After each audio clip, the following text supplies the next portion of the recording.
Hey guys, this is Bebe A72 and this is the meta analysis for patch 13.13 TFT set 9. So there are a lot of things that changed a bit here and there, but I want you guys to focus on three main aspects. Number one, AP compositions are much more stronger. Number two, DRAVEN became the best legend, and number three, Solaris is now a dead item. I felt like these three were the biggest changes. Now, what I mean by the meta becoming more AP focused is that since they nerfed Guinsus a bit, and since they also did make Zeri much more weaker, it is actually much more viable to consider going for AP carries such as Azir into NOXUS, which is Shurima's, Gwen into Shadow Owl Slayers, or maybe Kaisa into an IONIA / Challenger composition. These three compositions are very exceptionally strong in the current meta, and I think that they are very viable. You can also decide to go for like a Lux, Katarina, and the other AP routes while you build up in this composition. Now, as a tip for Gwen, they buff Gwen really hard. You don't really need synergies. You just need atomizations, and you want to focus on having enough like a damage, like Guard Breaker, Jewel, Gauntlet, Hand of Justice, so you can actually deal damage to your opponents. And you don't need to use her in a Bastion Shadow Owl comp. You can use her in any composition that allows her to have free space in. For example, I usually use her in an Ionia comp, where I have a Shen and extra like a Gwen 2-star to use for Shadow Owls with a Calstar. It's not that bad. And the thing about DRAVEN is that they buffed DRAVEN's third augment. I mean, they buffed every DRAVEN augment, but the most important one is a DRAVEN augment at stage 4-2. The DRAVEN augment at stage 4-2 as a gold augment gives 21 rerolls. That's 42 gold. And the silver augment I think gave 14 rerolls, which is 28 gold, and I feel the value of that is insane. You are guaranteed most of your 4-cost 2-stars and most of your like a 3-cost 3-stars, because basically it's very close to having a budget think fast. And one thing to note regarding the item balance changes is that they nerfed Solaris really hard. So Solaris only used to last 15 seconds of combat, now lasts 4. And they have the numbers. Yeah, it's a dead item now. Okay, now let's go into the specific details.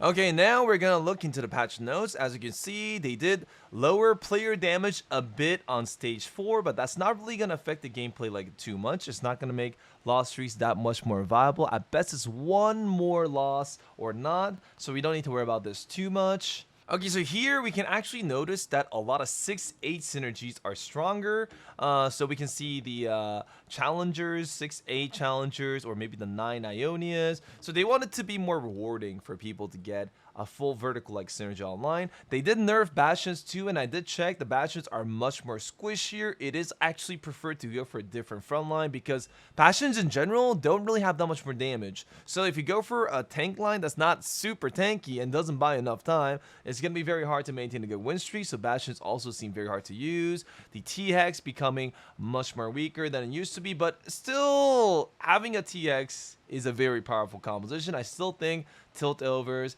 getting into a full 30 plus stacks is very viable, very strong, guaranteed at least top 3, no issues.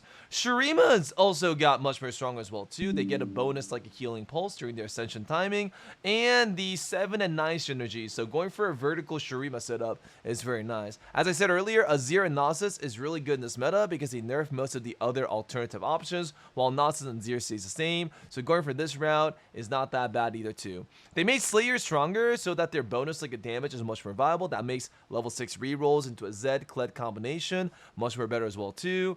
And they also buff like a 5 strategist, so they want vertical synergies to be much more stronger. That's the route that they want overall. They did buff Targons a bit, but this was, I think they did that to match the Solari nerf. But the problem with this is that they nerfed everything related to Targon. So usually Targons use 3 Targons, Aphelios into Urgot, but they also nerfed Urgot, as checked later into the game as well too. So I don't really know exactly how this is going to be. I feel like it's the same regardless. We shall have to see. They did make some small changes to Baron. It's not really that like impactful. And oh, amongst the Zom mods, you can see that they nerfed most of the Zom mods, but the most important change is this. Robotic Arm. So Robotic Arm now has a 60% chance to proc. For those who don't know, if you have 2 Zons, that's like having 6 Blade Masters at set 3. It's just a 6 synergy worth of value for those who don't know. So if you get Robotic Arm, give it to Jinx, give it to Zeri, you do not need Guinsus. You're going to auto attack infinitely fast. So robotic arm right there makes a Jinx 3-star reroll composition god tier as well too. And robotic arm is a reason why Zeri also is very strong if you just build into full damage. And as we go into patch notes, we can notice that KO got a small damage buff. And I can assure you, as a professional TFT player, this is a bait, guys. Like, this is a bait. I tried kill 3-star. It couldn't win a single fight. I high roll like crazy, found 3 stars early, matched the Mashas, and I couldn't beat anybody. Yo. That's not right. That's not right. Okay, so that's a bit of a bait, so be careful about that. Orianna, the buff doesn't really matter too much because her ultimate AI is not that good. It doesn't really get good value. Tristana got a bit more weaker as well too, but it shouldn't be too relevant. They did buff Ashe, but that's not going to affect the meta like too much. Same thing for the Galio as well too.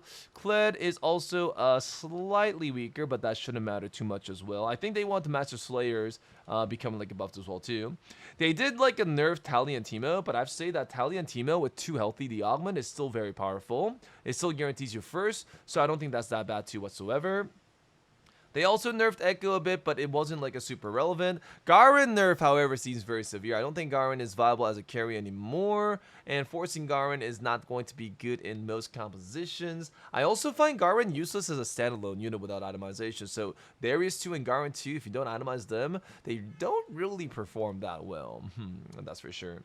They made Sona a bit more stronger, but it doesn't matter like too much. Taric has less mana needed. That could be relevant, but most composition nowadays don't really use Taric that well, so we shall see. And the most relevant changes. So Aphelios got nerfed a bit more, but Aphelios Urgot is still very viable. Gwen, however, Gwen getting that plus 100 HP as a Shadow Outslayer unit, and that plus like a damage like a ratio is very significant. She's hard to kill, she does a lot of damage, she's a good like a rogue warrior that can be used in almost every composition if you just itemize her with full damage. So she definitely performs pretty well, especially with Kai'Sa together. And they also buff Kai'Sa as well too. So Gwen Kai'Sa as a combination is usually what people aim after. So it was Urgot Aphelios or Urgot Zeri in the previous patch. Now it's Gwen Kai'Sa. That's a card that most people want in general. They also buffed Shen a bit more, but it doesn't matter like too much. They nerfed Urgot, and this is quite big because he ults much less significantly. But still, going for a 4 Deadeye composition with Akshan, Aphelios, and Urgot is very viable. So you don't need to like dodge the composition, but it's not as dominant. So this means Urgot is not as dominant as it used to be, but it's still a viable composition. And this means the Zeri nerfs means that you usually want to go for Zeri with the robotic arm. Otherwise, do not go for Zeri at all. Alright, now the 5 cost changes is quite nice. Aatrox doesn't really matter too much because people don't really use Aatrox. I feel like the weakest 5 cost unit is Aatrox, unless you find him at like stage like 2 with Cruel Pact. So unless you find him that early, he's not like that dominant. Velvet, however, though, Rapid Fire Cannon Velvet, Challenger Velvet, 5 cost 2-star Velvet with any attack speed increment like Ionia's is god tier. I also noticed that it's very important to have Velvet like have like a attack range, so her ultimate like won't whiff as well too. So you do want those factors. And another relevant change is this self repair duration, 5 seconds. So it's 5 seconds at 3 repairs. And not as strong as it used to be because 2 seconds was honestly just too OP. It's good for soaking maybe 1 or 2 Lux ultimates, but it's not as dominant as it used to be. So you can actually argue, hey Bebe, it might be better to have 18 gold than investing 23 gold onto a Heimerdinger like turret, right? So I feel like that might be a bit more nicer as well too. And they buffed most of the Rise like setups, and the scariest one is this.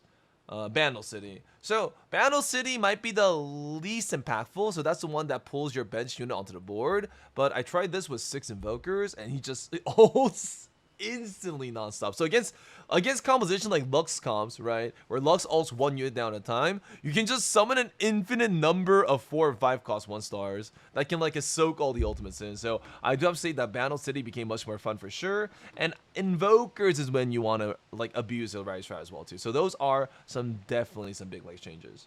And now the biggest changes come here. So the champions are like whatever, but they changed every legend system, and there are a lot. There's so many like augments here involved, but let me summarize a few ones. Number 1 is the Israel legend one with Buried Treasure. So they made sure that Buried Treasured allows them to get more items instantly and more econ as well too. And the most important one here is this. Where is it?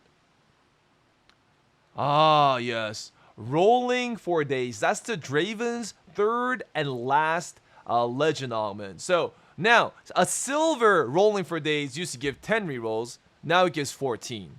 28 gold for a silver augment. A gold augment gives 21 rerolls. That's 42 gold worth. That's half of a Cruel Pact. And a prismatic gives, how much is that? Is that 35? 35 rerolls. What does that mean? That is a Cruel Pact. So if you get 35 rerolls at 70 gold, that's only 15 less than a Cruel Pact. So you can actually guarantee an augment that's almost the same value as Cruel Pact every single game. And this is the reason why DRAVEN right now is god tier insane. It's just ridiculous, dude. So if I were to summarize some, I think those would be the most important ones. I'm going to keep on raising videos that can provide you guys with more decks and strategies. Hope you guys enjoy. If you guys like the content, never forget to comment and press a like. And I'll see you guys next opportunity. Thank you guys for watching.